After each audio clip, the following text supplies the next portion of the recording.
કડી બેઠક પર પેટા ચૂંટણીમાં ત્રિપાંખ્યો જંગ જોવા મળશે. ભાજપે રાજેન્દ્ર ચાવડાને ટિકિટ આપી છે. કોંગ્રેસ પાર્ટીએ રમેશ ચાવડાને મેદાને ઉતાર્યા છે અને આમ આદમી પાર્ટીએ જગદીશ ચાવડા પર વિશ્વાસ મૂકીને ટિકિટ આપી છે. કડી વિધાનસભા બેઠક પર 19 જૂનના રોજ પેટા ચૂંટણી યોજાશે અને તેની મતગણતરી 23 જૂનના દિવસે કરવામાં આવશે. ઉમેદવારો 2 જૂન સુધી જ ઉમેદવારી ફોર્મ ભરી શકશે. 3 જૂનના રોજ ફોર્મ ચકાસણી પ્રક્રિયા હાથ ધરવામાં આવશે. ઉમેદવારી પત્ર પરત ખેંચવાની અંતિમ તારીખ 5 જૂન 2025 છે. કોંગ્રેસના ઉમેદવાર રમેશ ચાવડા કડીના સ્થાનિક રહેવાસી છે.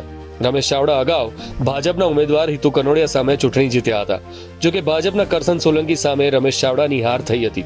હવે કરસન સોલંકીના અવસાન બાદ યોજાઈ રહેલા ચૂંટણીમાં કોંગ્રેસે ફરી એકવાર રમેશ ચાવડા ઉપર વિશ્વાસ મૂકીને ટિકિટ આપી છે.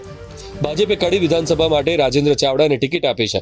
ભાજપમાંથી કડી વિધાનસભા પર ટિકિટ મેળવવા માટે અનેક કાર્યકર્તાએ ટિકિટની માંગણી કરી હતી.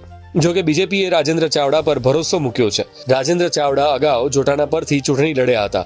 આ ઉપરાંત તેઓ અનુસૂચિત જાતિના મોરચાની જવાબદારી પણ નિભાવી છે.